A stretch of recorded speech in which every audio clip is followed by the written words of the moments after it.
Picture a boxing match. In one corner, Morocco, the reigning champ, sleek, fast and experienced. In the other, Nigeria, a powerhouse just waking up to its own strength. This isn't a fight for a trophy, but for the future of Africa's car industry, a multi-billion-dollar prize. Morocco has quietly become an automotive powerhouse, exporting cars worldwide. Nigeria, Africa's most populous nation, has long been a massive consumer, but now it's eyeing production. The stakes? Huge. The global car industry is shifting to electric vehicles, and Africa is the last great untapped market. The winner won't just build cars, they'll create jobs, wealth, and shape Africa's economic future. Morocco leads with exports and expertise. Nigeria brings sheer market size and ambition. It's a race, the established champion versus the up-and-comer. Who has the better plan? Morocco's export machine, or Nigeria's drive to turn consumers into producers? This is more than numbers, it's about vision. As we dive in, we'll see what makes each country tick, their strengths and their strategies. The race is on, and it's going to be a wild ride. Morocco sets the pace, but Nigeria's potential is massive. Two titans, two strategies, one continent's future at stake. Let's see how this epic rivalry unfolds. Buckle up. Think of global car hubs: Germany, Japan, the US, now add Morocco. Over the past decade, Morocco has become Africa's top car exporter, producing over 700,000 vehicles a year, more than some European countries. French giants like Renault and Stellantis have built massive modern factories here. Morocco isn't just assembling cars, it's built a deep network of 250+ local suppliers, making Made in Morocco a reality. The country is also pushing into electric vehicles, with models like the Citroën Ami produced locally. The government is courting battery manufacturers, aiming to lead Africa's EV revolution. Automotive exports now top Morocco's economy, bringing in billions and employing over 220,000 people. These are skilled, well-paying jobs, fueling a new middle class. Morocco's secret? Proximity to Europe, world-class infrastructure, and investor-friendly policies. It's a model of success the rest of Africa is watching closely. Morocco isn't just Africa's leader, it's aiming to be its automotive future. Now to Nigeria, the continent's heavyweight in population with over 200 million people. For decades, Nigeria imported millions of used cars, becoming a giant consumer but not a producer. That's changing. The government's National Automotive Industry Development Plan, NAIDP, is pushing for local manufacturing. Companies like Innoson are now building cars, trucks, and buses for Nigerians. International brands and local giants like Dangote are setting up assembly plants, creating jobs and technical skills. The goal? Move from assembling kits to full manufacturing, building a local supply chain. Challenges remain: unreliable infrastructure and competition from cheap imports. But Nigeria's market is so big that even a small shift to local production could rival Morocco. The giant is stirring and the world is watching.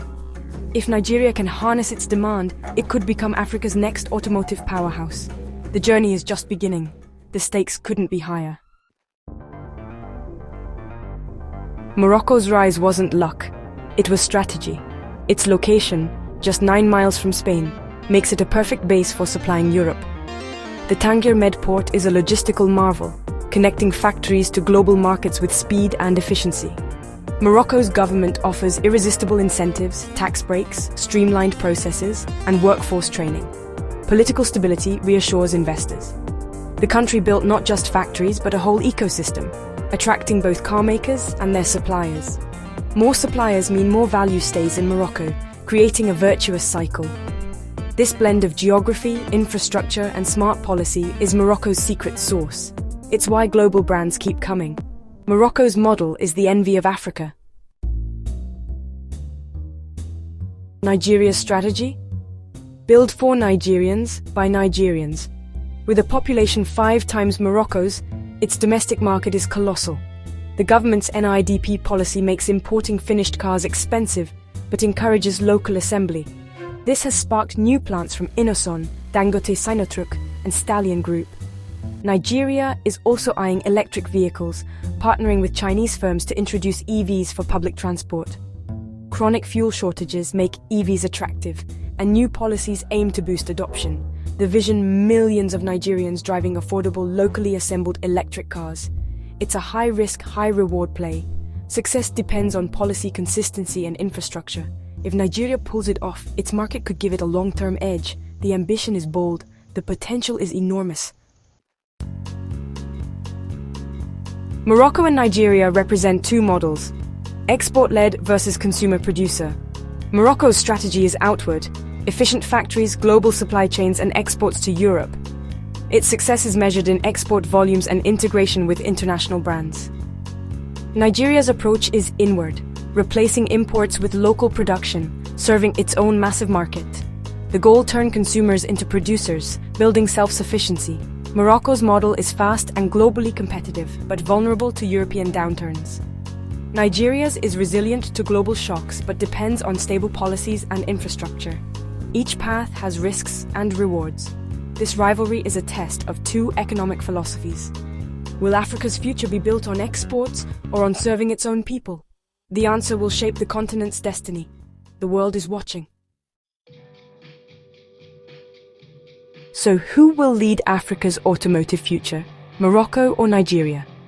Morocco is the established gateway to global markets, with deep European ties and a head start in EVs. Its export model is proven and stable, but Nigeria's potential is staggering. A 200 million person market just starting to industrialize. If Nigeria can stabilize policy and infrastructure, it could spark an industrial boom. This isn't a zero-sum game. Both can win. Morocco as the export hub, Nigeria as the consumer producer. Together, they could inspire the rest of Africa. The real question: how will these models shape the continent's future? Africa is on the move, and Morocco and Nigeria are in the driver's seat. The race is just beginning.